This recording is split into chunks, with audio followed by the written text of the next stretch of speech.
Get in, Mr. Dougan.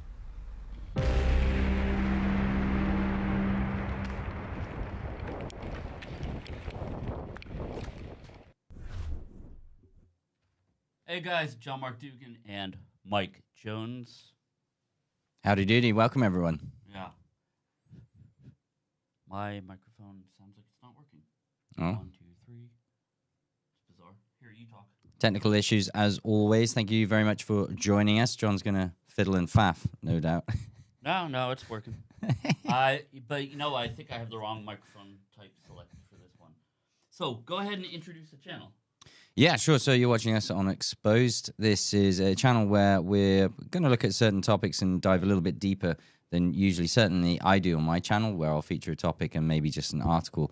But here we're going to discuss the topic, which today is how sanctions have actually saved Russia, most specifically the financial sector and the banking system.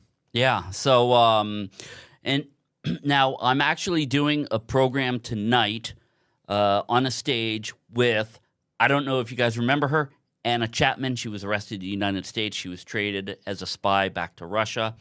In fact, I think she's the one that the serial The Americans was based on. And very interesting woman. And she created a documentary. I was a part of that documentary talking about how sanctions have backfired on America. And, you know, now with this banking system stuff, we see how how profoundly it is backfiring on America, and how, because of these sanctions, okay, this is really the ironic part. Because of these sanctions, it has really isolated the Russian banking system, and there's no havoc here. There's no problems.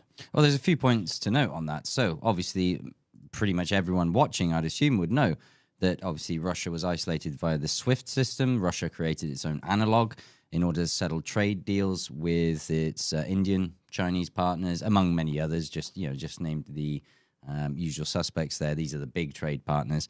Not only that, then they had the seizures of assets. So Russian banks were very careful with the exposure that they had to certain foreign markets, and that has resulted in, certainly over 2022, Russia, or Moscow, the Kremlin, was able to accumulate something like $80 billion, pounds, just over 2022 alone. The Financial Times, there was an analyst there bemoaning the fact that the West was not quick enough.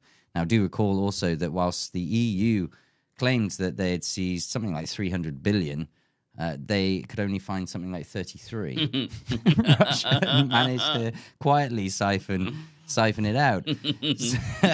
But also the other thing to note about all of this is that Russia hasn't had an easy ride, financially speaking, due to oil shocks in the past, 2008, around that time as well. The Russian banking system has had to be very resilient, even since Soviet times. They've learned lessons, and Putin has alluded to this, about learning the lessons of the past. So whilst Russia may have kind of lucked into this situation where they have been separated and the West has done them a great favor in minimizing their exposure, we're now finding that China, there are individuals there being sanctioned, and then China as well is getting nervous about its exposure into the Western banks and Western markets. Mm-hmm. So, all right, let me just start off by a lot of you guys probably already know this, but some of you might not. You might have heard the term exporting inflation, okay? And let me tell you how this works. Now, the U.S. dollar is pretty much the global currency. Well, at least it was. People are tired of it, tired of the sanctions, and they are starting to ditch their dollars. But it's pretty much the global currency. So let's say we have $10, okay?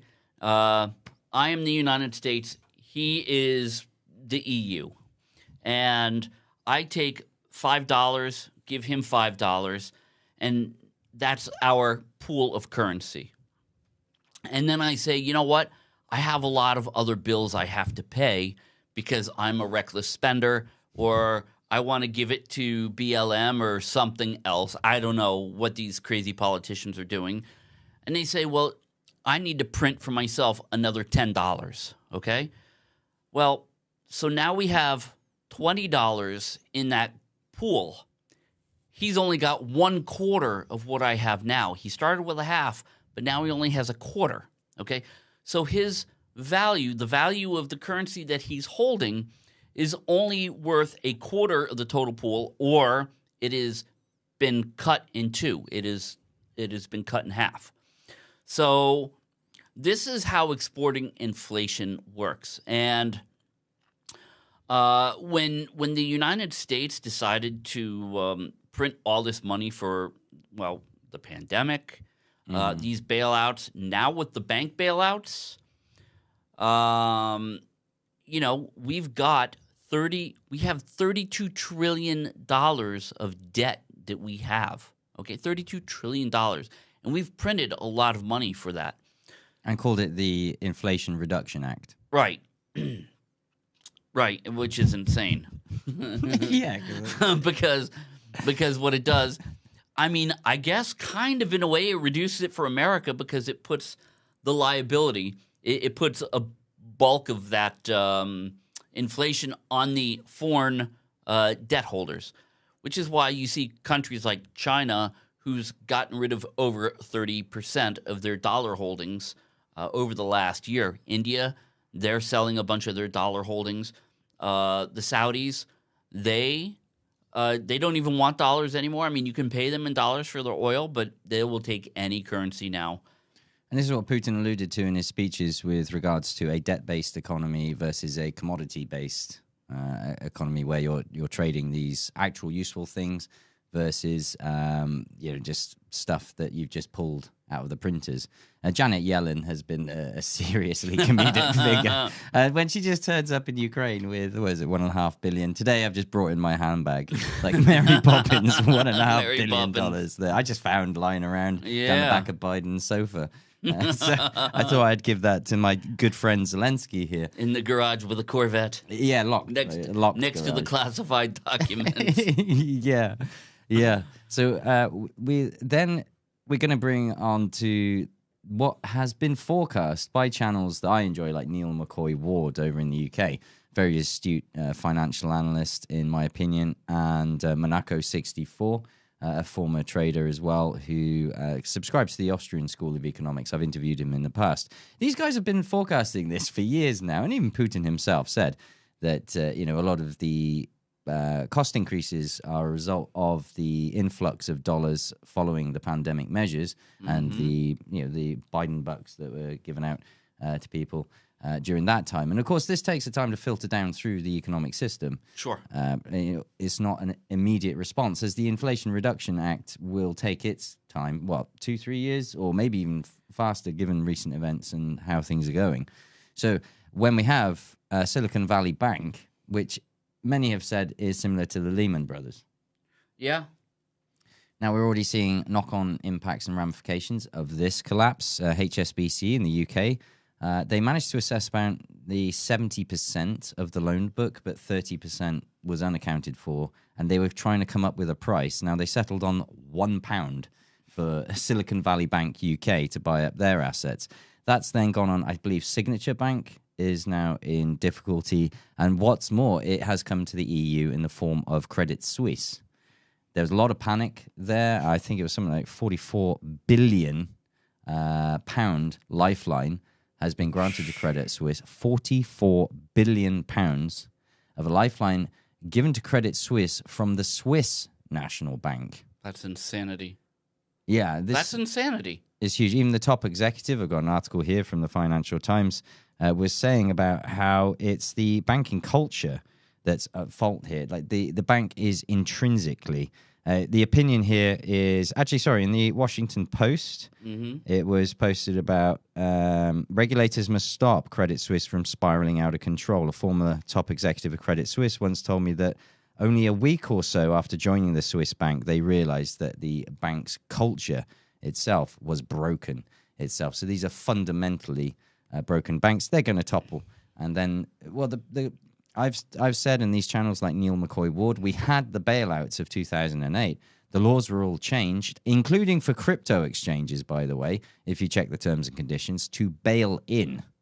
And this is what people believe. I don't know it is going to happen, but this collapse that seems to be unfolding imminent. now. It's absolutely imminent. If not already, the ball is, if not already rolling, is going to then fall on the everyday Joe who has his deposits there. The US, I think they're insured up to $250,000 max. Yeah. Well, you saw they bailed out was it SVB? Yeah. Silicon Valley Bank. Yeah. They bailed them out. Why? Because those are all Democrat donors. Yeah. Interesting. All those are tech companies, and 99% of all tech companies are filled with Dem donors. So, of course, they're going to bail out that bank. What was the talk about Musk coming in and buying Silicon Valley Bank? Did you read about that? No. People calling for Musk to just buy everything. And if you think about it, fire sale prices, the dude could do really well out of this. Really well indeed. And then, but the topic with the way this is, I mean, it's pretty obvious how this is, Russia has been protected and saved. And Putin himself actually said that, I may be misquoting him here now, but he visited the aircraft factory recently and he covered a lot of topics, and this being one of them, about how Russia is pretty much well set. And let's be honest, in the preparations for sanctions, which they knew would come after after Crimea voted to become part of the Russian Federation, when Putin foresaw that and the measures that invariably the central bank calculated, as we've seen now over this past year, these measures have been implemented and they have worked successfully, more successfully, in fact, than many predicted. Mm-hmm. It would have been factored in many of these cases. So this protection here, and I foresee the likes of Africa, India, China will say, hey guys, how did you do that, by the way? How did you protect your economies? Because we're a little bit worried right now. Well, and the trick to it is this. Their economy was protected because the United States stole all of their dollars last year. And because they are not a part of SWIFT anymore, and they do not have any more dollars, they don't have to worry about any of it. But then that goes on further. So it's not just your currency reserves, and this is the way you're investing and your exposure into these economies. So, of course, all these companies, even in the UK, I was hearing about Russian businessmen being forced to shut down if they had any relations with Russia or failed to denounce Russia. So Russia, it's companies like Yandex, I wouldn't expect to have much exposure to, or investment or relationships. So even, it's not just the banks, but the businesses as well that may rely on these other industries that may go bust. We're looking at Germany with the metallurgy plants now collapsing. If those are invested in, loans were granted to those, all along the lines. I'll be honest and fair, this topic is huge and far outside of my expertise, limited as it is. But this is where I've said to probably subscribers to visit the likes of these channels like Neil McCoy Ward and Monaco64 to get a better understanding of all the financial ramifications. Obviously, we're here today to discuss how Russia and how it's been affected or not in these upcoming. I think there's a lot more to come this coming year. Yeah. So, and has Russia been affected by sanctions? I mean, pretty much no. It depends on what you're looking to buy. If you're looking to buy Western goods, then absolutely yes, because those goods are inflated over there. But if you take things like groceries, eggs, milk, Russian beer, it's reminds me. Oh yeah. What's up? Which one's mine? Yeah, that one there. Oh yeah, I drink that much. Yeah, Russian beer. Thirsty. Oy. In gasoline, it is not changed. Not much. No, the price does vary. Down in Donbass, it's anywhere between 42 and 45 rubles for 92 octane. Up here in Moscow, it's about 47 to 50. Up in St. Petersburg, it's about 52, 54 rubles, around that mark. So there is some difference. Wait, it's cheaper to buy gas in a war zone? Yeah. And Donetsk is probably one of the cheapest places that I found. Crazy. So I fill up, of course. Crazy. Both tanks on the Bulhanka. Yeah.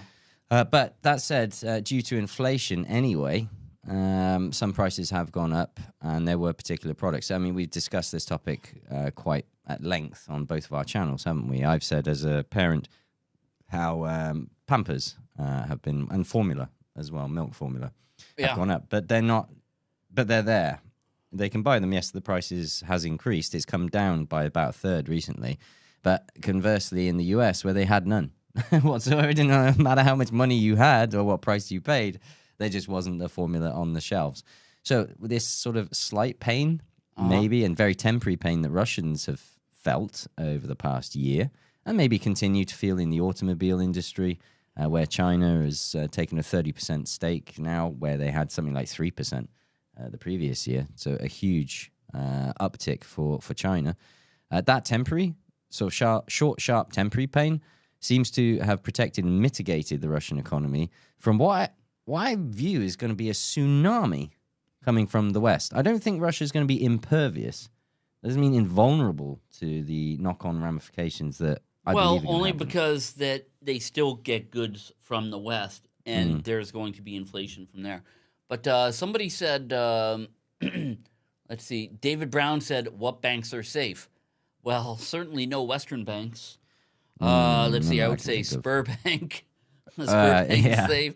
So if you got money, invest it over here in Russian banks. Again, this is a topic that's a little bit outside of my area of expertise, but I did consult with, with one person with about 10 years banking experience who explained to me that the fractional reserve banking system employed in Russia is very much more restricted and safer than the Western system. So it depends when you have the risk assessment of clients or businesses. If the higher the risk, the more capital the bank actually has to have in its vaults. Right.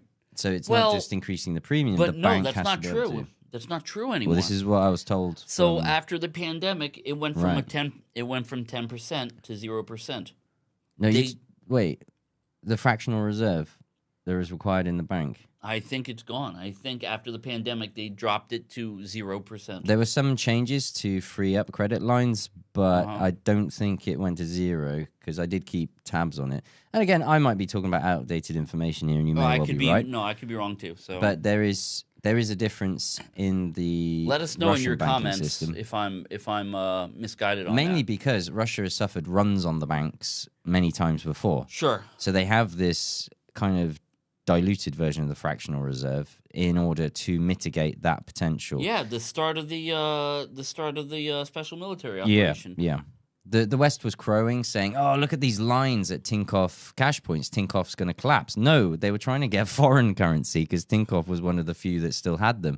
Oleg Tinkoff being one of those rat bastards that signed off on all his condemnation and all this rubbish. So he was protected for a while until he then sold Tinkoff to, I think, Rosbank, actually.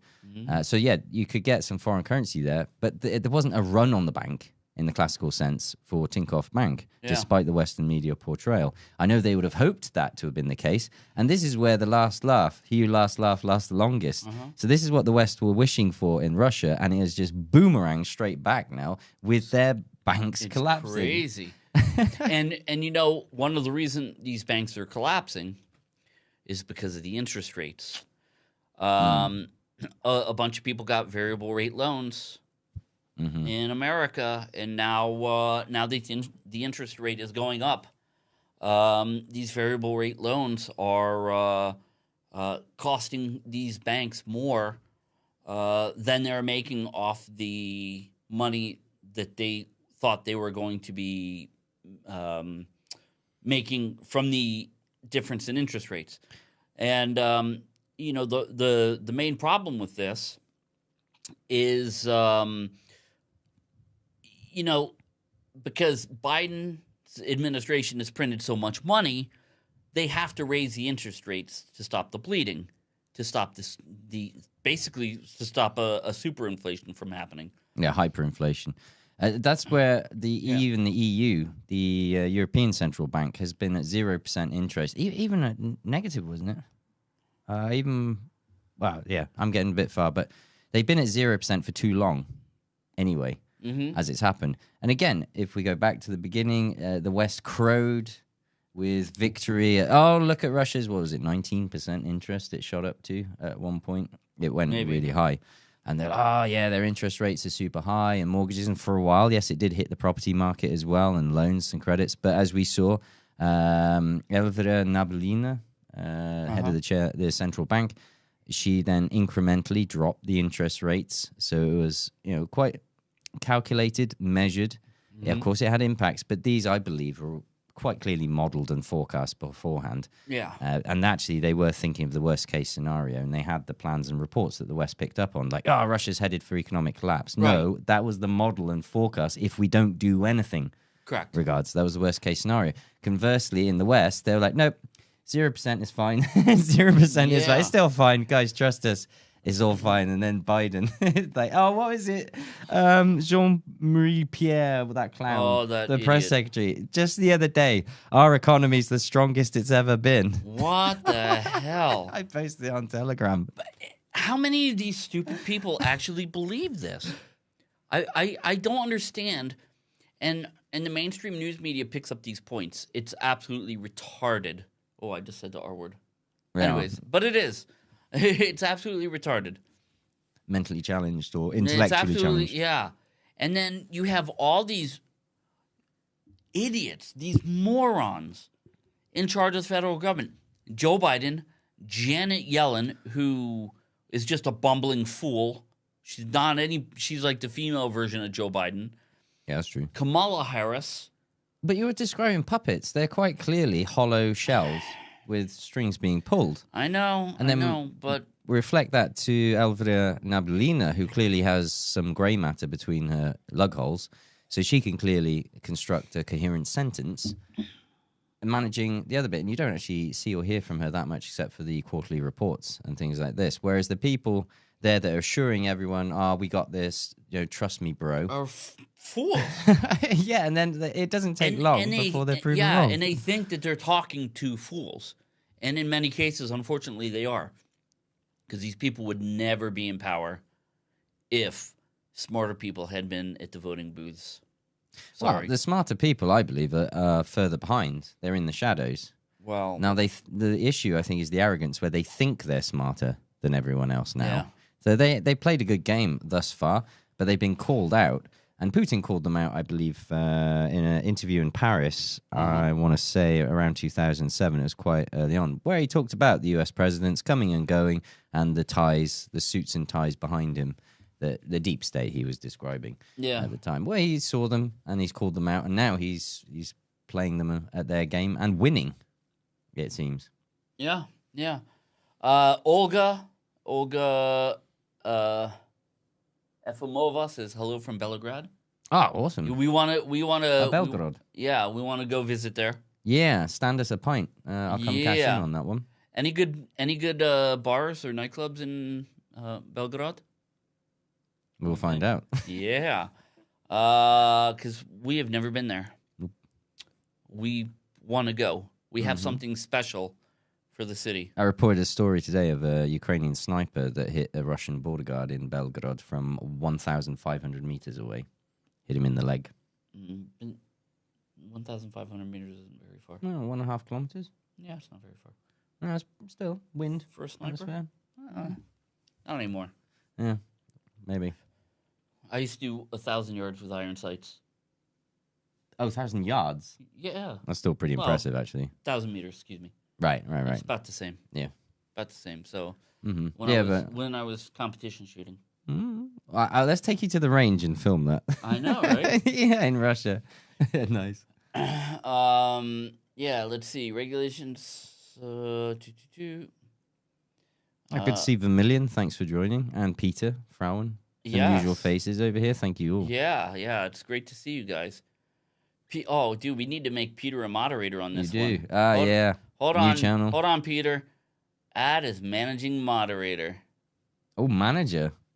Oh, yeah. All right. He's going to be a managing moderator. Wow. Do you mind, Peter? Will you still do the same awesome stuff? We'll give you an extra Okay, kopeck. he just said, I want to be your mod here, too. Nice. Extra kopeck in that salary. There we go. So we got that for Peter. There we go. Let's see. Olga, staying at home. I am under 40. Wait, if you're under 40, I thought you were supposed to go out. Yeah, you're not allowed to stay home. Yeah, what's up with that? Life begins at 40. Ah, you have a man. That's Good girl. why.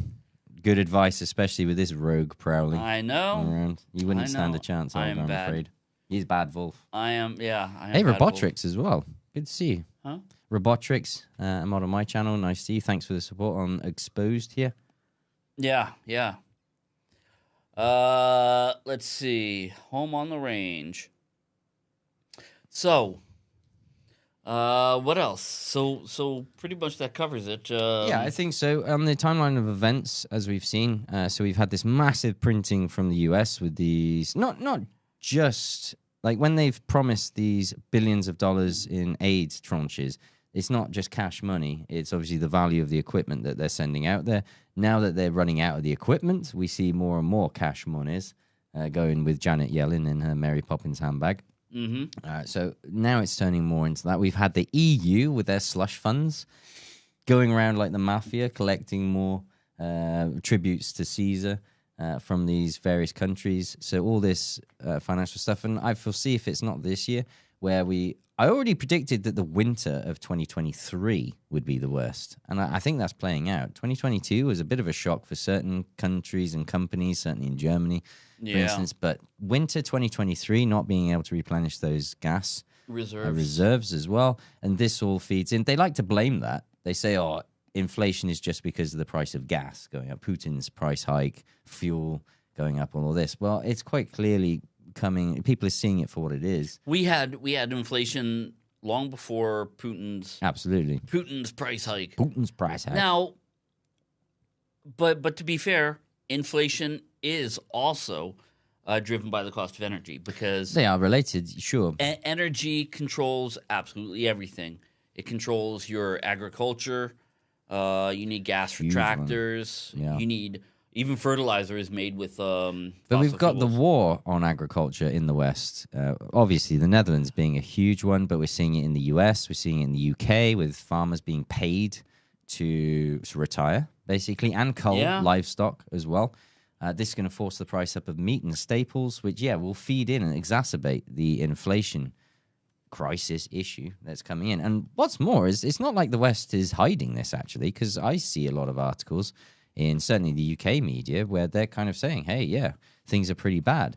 But no one seems to do anything about it. Well, yeah, but the problem is these Western media's groups, even though they're so bad, they're still they're putting a positive spin on it. Yeah. They're not holding the people accountable that need to be held accountable. Eat the bugs. Yeah, that's... Ugh. Yeah, in schools. And be whatever gender you want, because that's more important than paying your bills and your financial liquidity. So, I think that's pretty much about a wrap on what I've managed to glean personally from the situation. I do need to do a lot more research in this, but unfortunately, we're a bit busy tonight, aren't we? Yeah, so, again, tonight, if you missed it, I'm going to be with the infamous Anna Chapman. She was arrested in the United States for spying. She's a really cool lady. Very down to earth. And she's really nice to talk to. And she's a documentary producer now.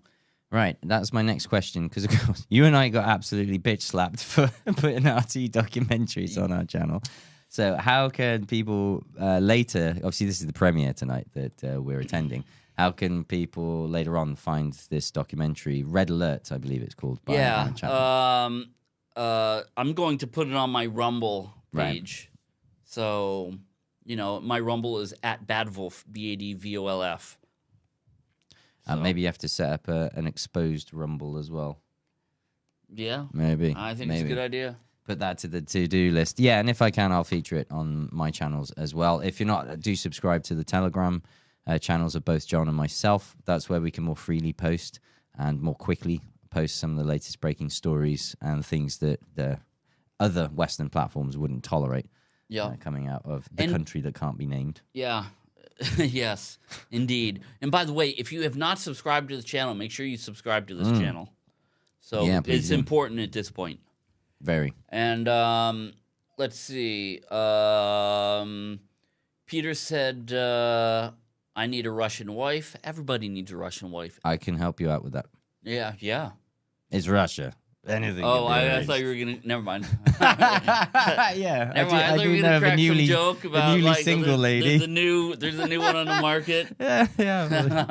High price for that one. Yeah. Mike was on Dare... What is that? Dare to Know with... Yes. Yeah. Lizzie Lane. Yep. And let's see. I have checked now to invest in gold. Yeah. I don't want to go down that route of like financial advice and stuff, but from what I've gleaned of other channels, then yeah, I'm hearing a lot of people talking about buying gold, going back to the old staples like silver, gold, and even land and even wine. Yeah. Buying wine. By the way, Russia and China are the two biggest gold producers. Yeah, funny that. And they're both their reserves have skyrocketed. And they're both dumping their China's dumping their dollars. The U.S. just freaking speezed it, just outright stole Russia's dollars. But they are hoarding gold here, so that might not be a bad idea. Let's see. In the U.S., they don't even count fuel in inflation numbers. Seriously? Yeah, they have tweaked with. It used to be. Was it the CPI? Consumer Price Index. Yeah. Then there's the Retail Price Index, which they messed around with in the 70s. Neither of them are an actual solid, foolproof indicator, but they are cooking the books. Now, I think everyone knows that from the reported figures, particularly from the EU, especially Germany, it's abundantly apparent that the central banks are cooking the books at this point. Jesus Christ, look at this one. Where did that comment go? Anders says food prices in Sweden have raised 48%. Across the board. 48%. Wow. It's insane, he says. We're egg millionaires here. Yeah, I know, right? We don't have any eggflation. No eggflation. And I even had like 2-3 eggs with my breakfast at Anderson's the other day, and I was just like, wow. Yeah. Send pictures of that to a Western girlfriend. Yeah, you can buy 15 eggs for like $1.50 here. Yeah, but don't tell her that. Oh yeah. Just say I'm a ruble millionaire. Yeah. Let's see.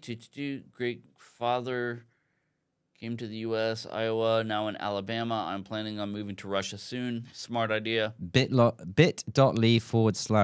to Russia, and therefore you will get taken to a Google form, which will ask for your details, where I can put you in touch with an immigration law firm who will give you a consultation, find out your exact plans, what you want and your situation, and then tailor a route and system to come to Russia for you, a personalized path. Agricola says there are several reasons for inflation: supply chain issues, airliners having to go around Russian airspace, and shortage of supplies. Well, look, most of the things, let's face it, don't come on an airplane unless you're getting them express shipped. Yeah. It's too expensive. And secondly, who came up with that? Who started that? It wasn't Russia who decided to block everybody. It was America and the EU that banned Russian airliners first. So they started it. They have to live with the consequences. Russia has not taken any preemptive steps. No, they haven't been this belligerent. whole entire thing. No. Even from the beginning of the conflict, it was not Russia that started it. Most people don't know this, but in December and January, the Ukrainian troops were lining up on the border of the Donbass because they were getting sick of what was happening. The people in the Donbass declaring their independence, they didn't want it, and they were going to go in and take it by force, which is why Russia went in. So that's documented from even the OSCE's own statistics. The amount of shelling that took place on the Donbass region in the run-up to February 24th vastly increased as Ukraine was preparing to then purge the Donbass, go in and run havoc, basically. Yeah. So Russia has... it doesn't matter what you've heard in the Western media; they lie to you.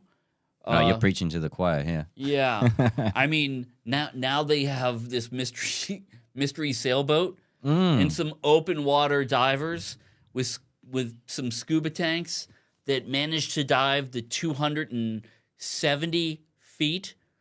By the way, that's almost double what's listed on the Maui and Patty open water dive tables. Now that they are saying that they are the ones that bombed it. It wasn't the U.S. Come on. I love the interference they're running there. Like Cy Hirsch comes out with this amazing, like detailed. Here's how it happened. Here's who's responsible. They're like, no. This private yacht just fucking passed. It wasn't even a yacht. It was just little rinky-dink ass sailboat, right? Yeah. Did you think they just checked the records and like, oh, this one passed by at roughly the time he did it? This one passed by, and let's go buy this sailboat and sink it. Yeah, just quickly scrub it. Yeah, and then we'll blame it on them. And then we'll task Norway and Denmark. Get busy looking for this non-existent sailboat. Yeah. So they'll find that sailboat at the bottom of the sea and some American trinkets on board. Yep. Let's see. There are several reasons. Well, I guess that's kind of it. In Spain, 16% general, but food and basic goods, way more. Yeah, I feel sorry for those guys in the EU zone. Well, and the US, of course. But me too. But I'm ready to wrap things up if you are, John, as well. All right, guys. Well, it was fantastic to see you guys again, and we will come back soon. So thank you so much. Thanks a lot for supporting this new channel, this new venture, where we hope to do some more streams like this for you and cover more topics. So let us know in the comments below any particular topics that you think we should cover, look into, research for you to try and bring you some more details, context, and explanation. We'd love to hear from you. And thank you for your support on both of our channels, on John's Buy Me a Coffee, on my own Patreon and locals as well. Now we've both been struck and demonetized. Yeah, it's vital because, because we've dedicated a lot of time to these channels to bring you guys the real truth, the real news, and that those news guards idiots came in and basically demand that we lie to you, and we're not going to do it. No. Improvise, adapt, and overcome. So I'm going to see you in the next one. Bye. Yeah, bye.